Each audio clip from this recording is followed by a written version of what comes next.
dan saudara-saudara hadirin jemaah majelis taklim malam Sabtu Masjid Jami Al-Ikhlas bersama kedua dan segenap pengurus PKM Masjid dan pengurus majelis taklim yang insyaAllah semuanya senantiasa dimuliakan, dirahmati dan diberkahi oleh Allah Subhanahu wa Ta'ala.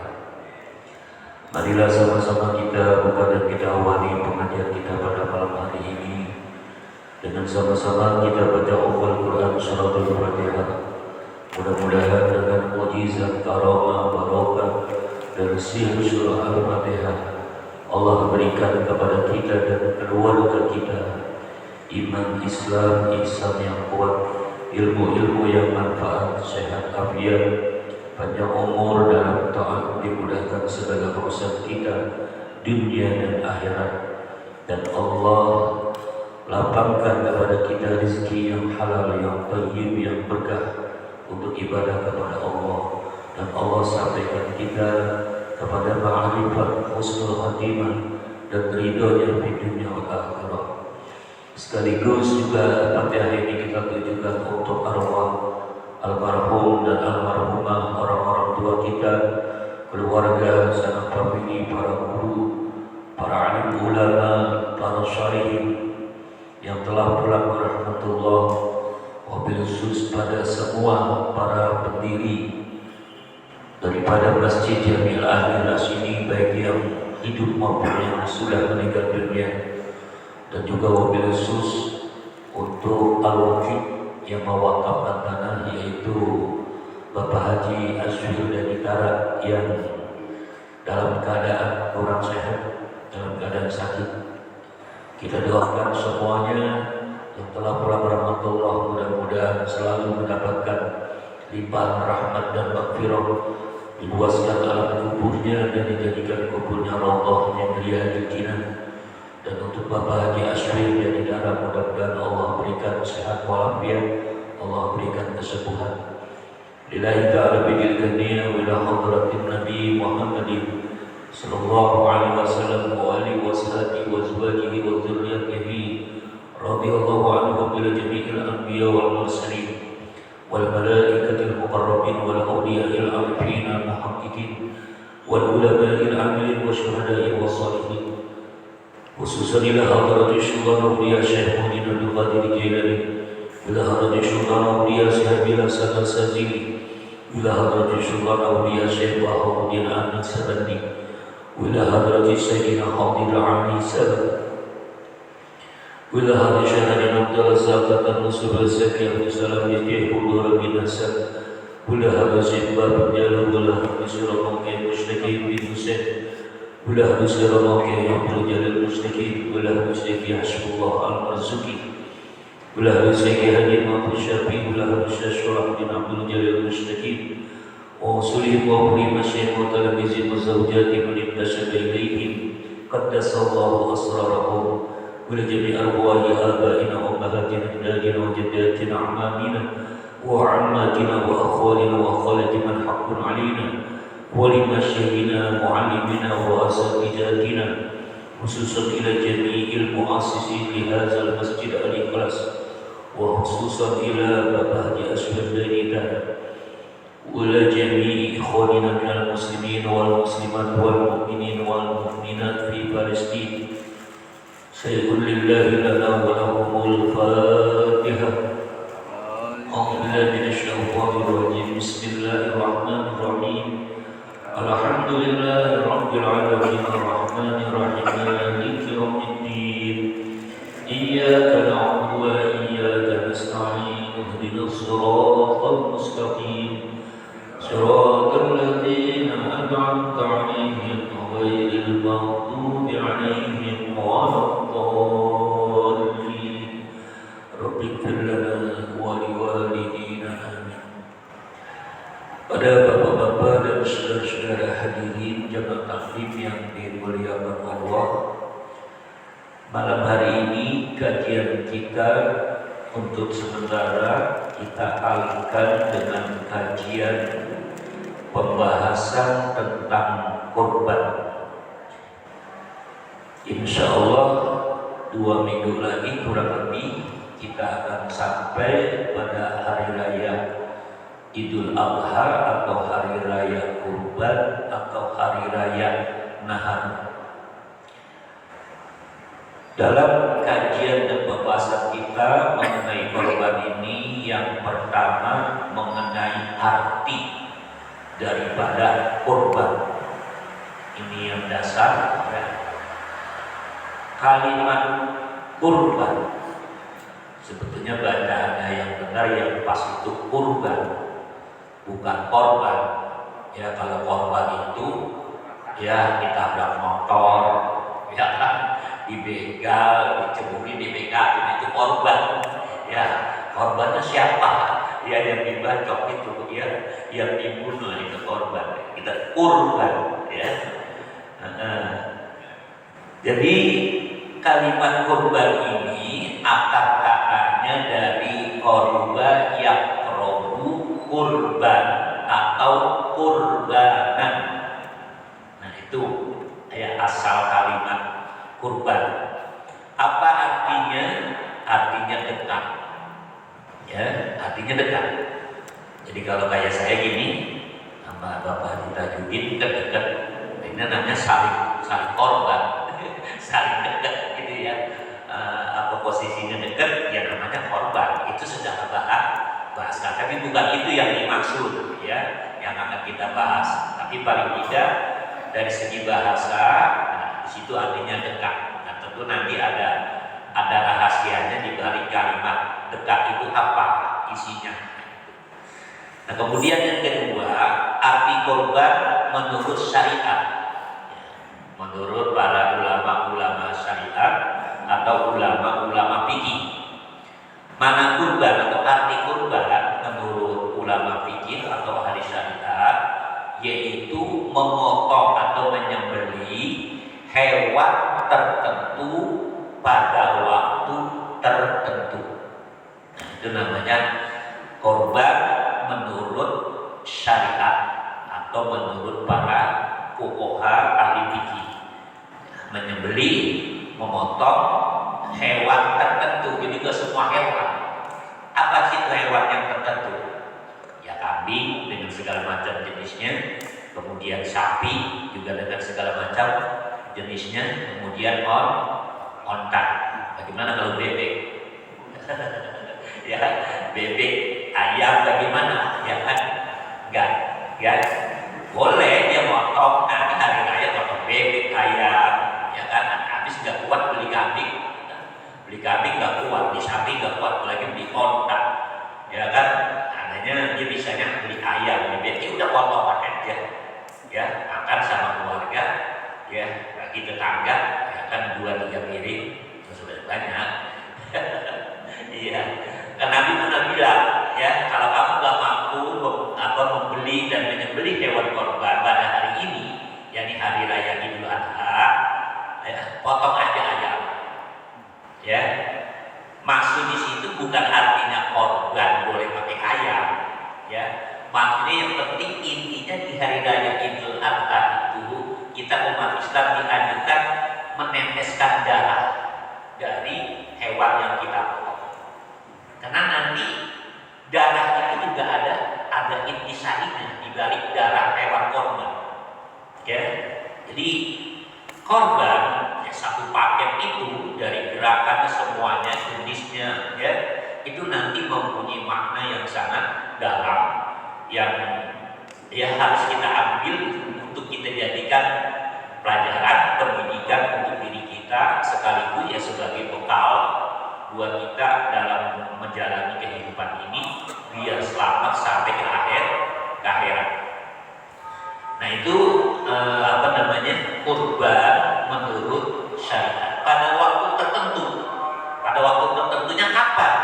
Yaitu 10 Zulhijjah sampai hari Tasyrik berakhir. Nah, itu dari 10 Zulhijjah sampai hari Tasyrik tanggal 13 ya Zulhijjah. Itu nanti kita setiap kali sholat 5 waktu itu disunahkan takbir. Ya, itu khusus Idul Adha dan hari Tasyrik aja. Di Idul Fitri nggak ada. Soalnya saya pernah dengar dulu, ya pernah dengar di masjid ini, ya ada takbir setelah sholat 5 waktu, tapi di Idul Fitri, bukan di Idul Adha. Jadi siapa sih ini takbiran? Gitu.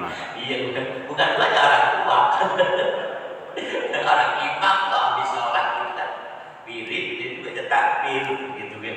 Dan bagi saya ini sumbernya dari mana lagi ada aja, begitu. Ya, pernah juga ada lagi yang lain, kebetulan saya megang ininya, saya WA gitu, ya, jangan takbiran karena nggak ada kesunahannya kalau Idul Fitri. Tapi kalau Idul Adha memang nanti sampai hari tasik, ya, sampai waktu asar hari tasik terakhir itu masih disunahkan takbir. Tapi takbirnya setelah sholat aja.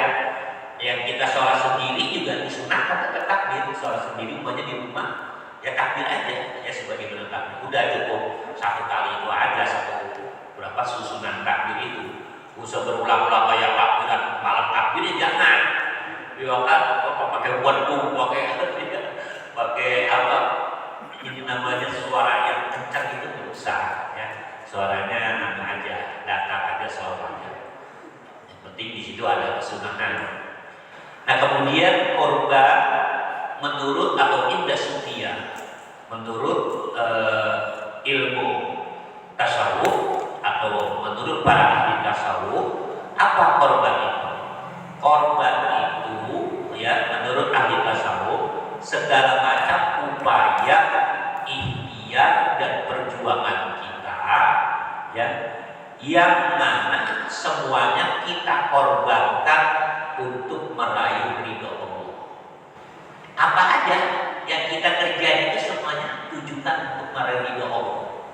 Ya meskipun mungkin bahasanya sedang ngopi-ngopi gitu, ya, itu tujukan untuk meraih ridho Allah. Jadi isilah hidup ini dengan segala pengorbanan. Untuk apa? Ya untuk ridho Allah. Itu, ya. Dan kita hidup ini kan dari siapa? Dari Allah, dengan segala isinya. Ini semuanya dari Allah. Ya kita harus berupaya supaya yang ngasih kita nikmat itu ridho kepada kita, sampai kita kembali menghadap Allah. Tuh, apa aja?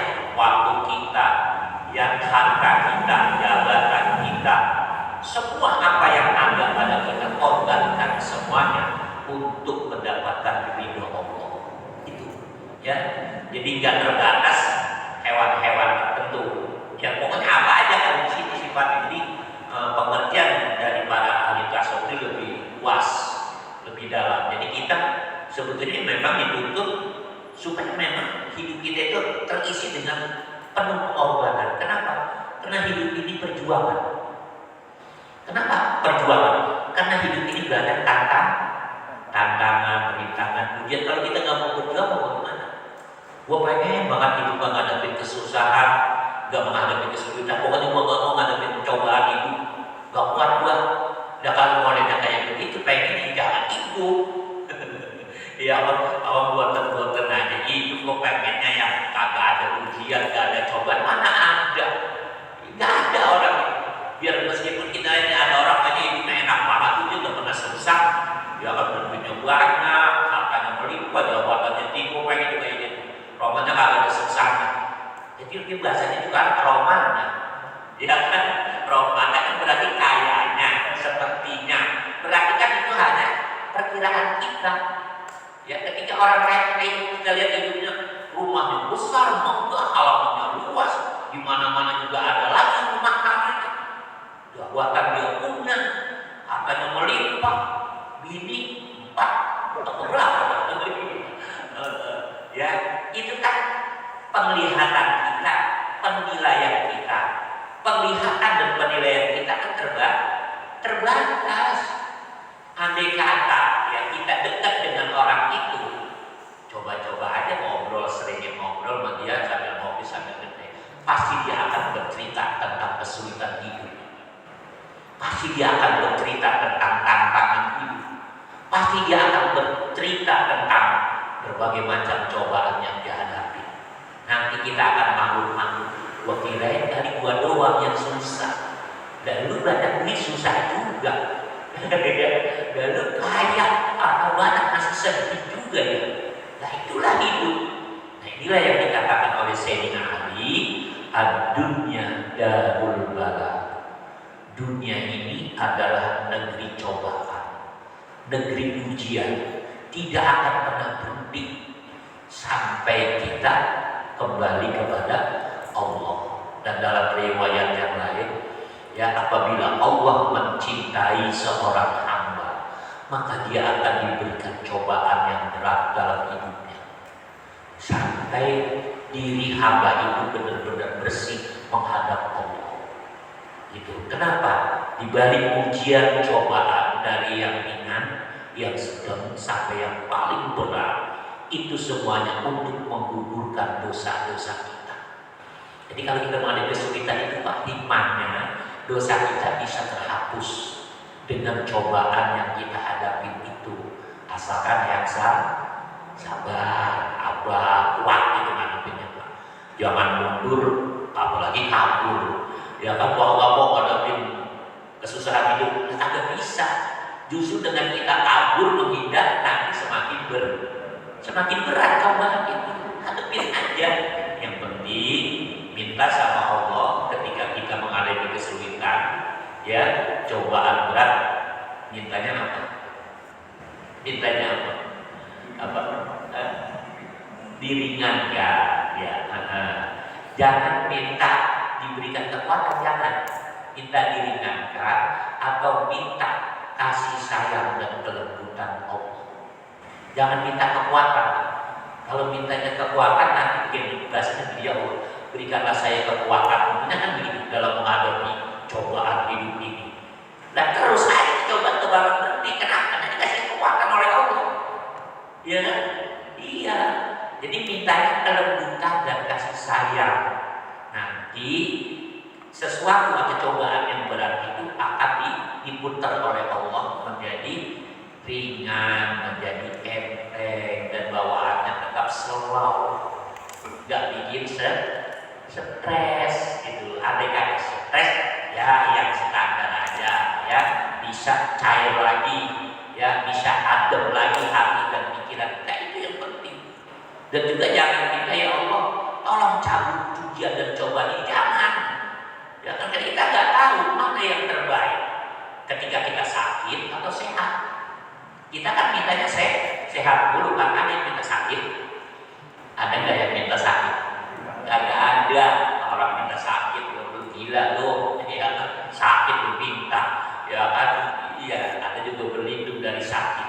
Tapi nggak ada tuh tuntunan Nabi doa yang isinya supaya terhindar dari sakit, nggak ada. Artinya apa?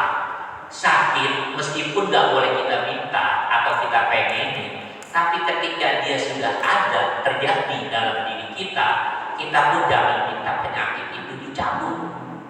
Kenapa?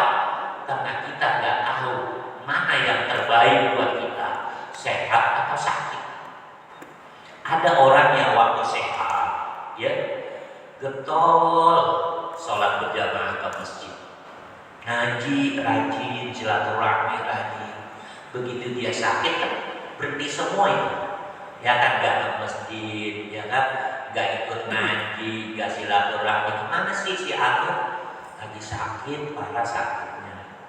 Nah itu yang begitu itu mungkin ya boleh kita doain biar dia sembuh, ya biar dia sembuh sehat, biar nanti aktif lagi di masjid, ngaji, sholat jamaah, silaturahmi, pokoknya yang baik-baik. Tapi ketika ada orang yang waktu sehatnya itu, ya dia judi, dia begal, dia nipu, udah macam-macam, dia mabuk, udah macam-macam. Kemudian sakit, yang sepantasnya orang begini ini lebih baik sakit apa sehat? Kalau dia sakit berarti semua kan kerjaan manusianya, dia menyumpahin, bukan nyumpahin. Artinya pada kondisi seperti itu, seorang hamba lebih baik sakit daripada sehat. Kenapa? Kalau sehat begitu muter aja. Kalau dikejar ngerjain maksiat, muter. Kayak obat nyamuk bakar, berhenti mah mati. Obat nyamuk bakar ini zaman dulu tuh, itu lagi gak gitu kan, muter dia kan ya, berhenti mati.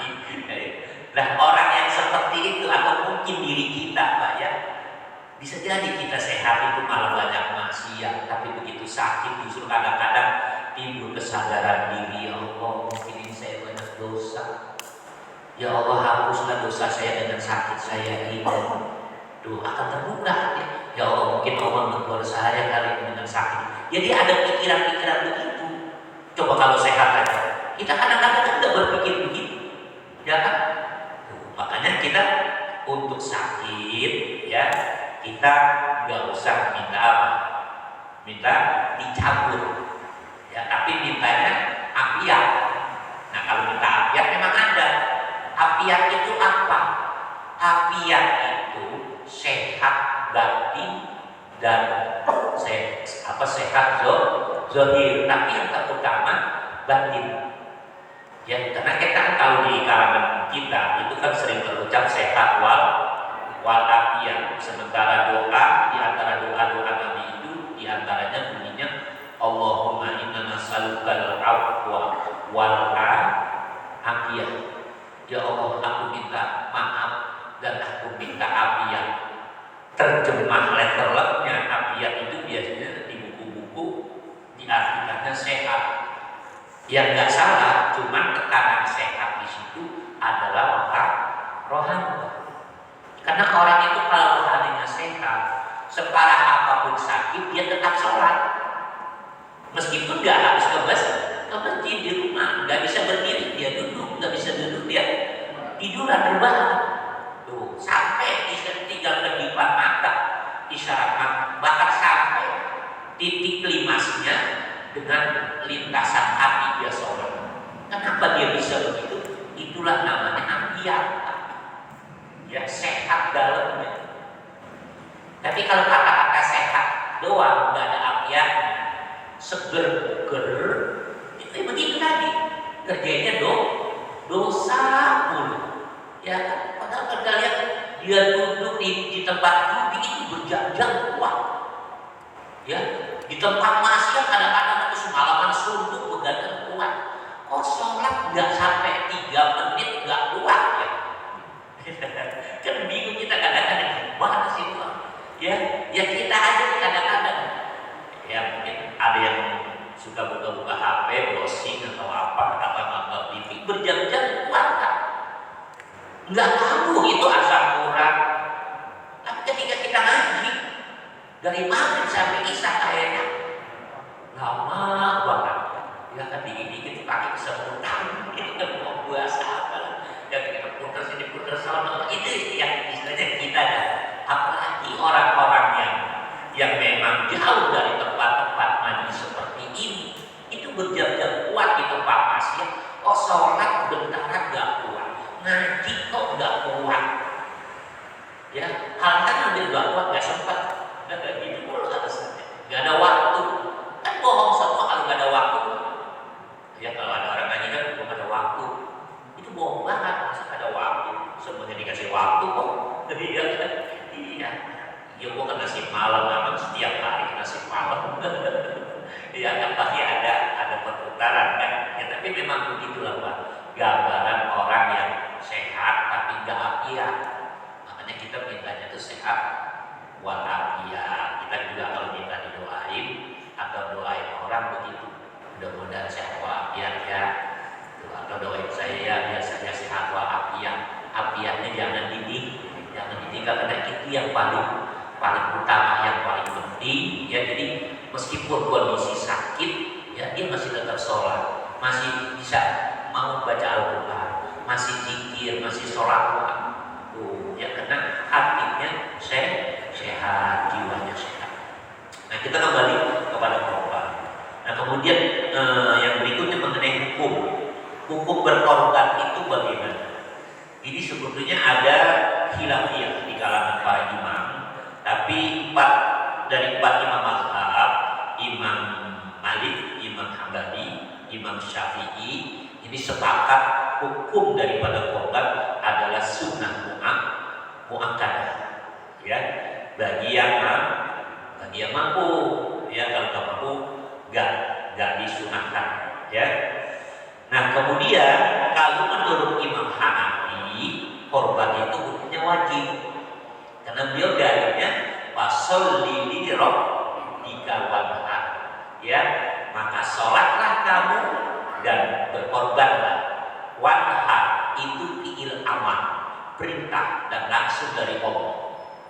Itu Imam Hanafi.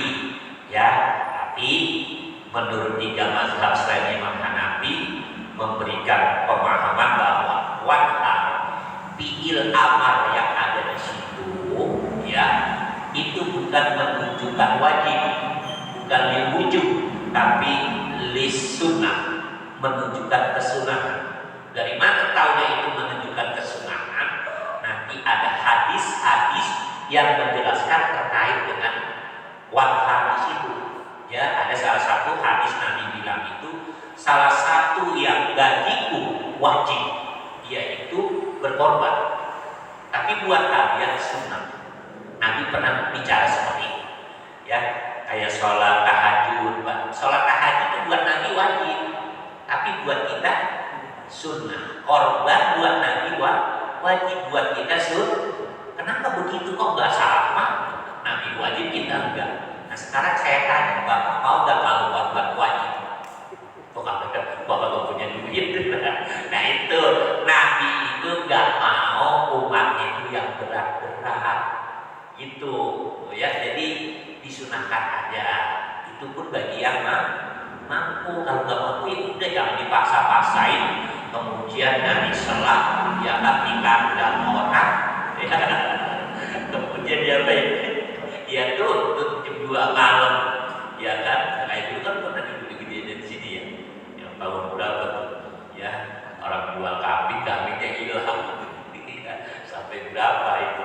Nah, itu jangan sampai kita kena pengen korban kemudian ya beli korban itu dengan cara-cara yang haram, ya nggak bisa diterima. Saya nyolong buat korban ya nggak bisa, iya nggak bisa, nggak bakalan diterima oleh Allah korban. Ya. Jadi hukumnya sunnah muakkadah, jadi sunnah yang sangat dianjurkan. Nah, terkait dengan itu Nabi juga pernah bilang tuh dalam sebuah hadis, man wasa'a ya man wajada syahban fi hadzal yaum wa lam yudhi fala yuqribanna sholana. Ini dikhususkan buat yang mampu korban tapi dia nggak mau korban.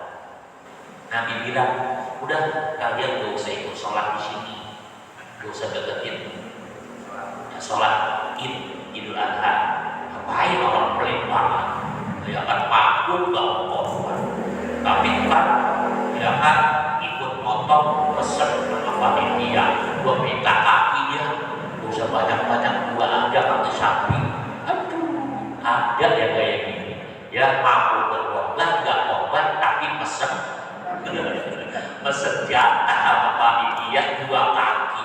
Kalau bisa jangan disiangin dagingnya katanya. Wah, ini orang gembel gitu ya, udah belit juntak. Ya, jadi kalau mampu diupayakan berkorban, gitu ya. Nah itu hukumnya ya. Kemudian terkait dengan korban juga, yaitu mengenai apakah berkorban itu ya 1 kambing 1 orang, 1 sapi atau kerbau 7 orang. Karena kan di YouTube tuh banyak itu ya kan penjelasan yang ustaz-ustaz ke kelas ini juga sih ya. Jadi 1 kambing bisa untuk sekeluarga, ya, apalagi 1 sapi ya kan bisa buat setahun bisa rame-rame. Nah di sini perlu kita pahami ya secara benar, secara tepat ya. Mereka yang berhujah 1 kambing bisa buat rame-rame sekeluarga karena alasannya Nabi dulu berkorban seperti itu. Ya, Nabi menyembelih seekor kambing, kemudian beliau bilang kepada Allah, ya Allah, ini korban saya, keluarga saya, dan umat saya. 1 kambing. Bahkan Nabi bukan jemput keluarga umat, tapi kita semua ke bawah, umat. Kan berarti kita ke bawah dalam korban Nabi 1 ekor. Nah alasan inilah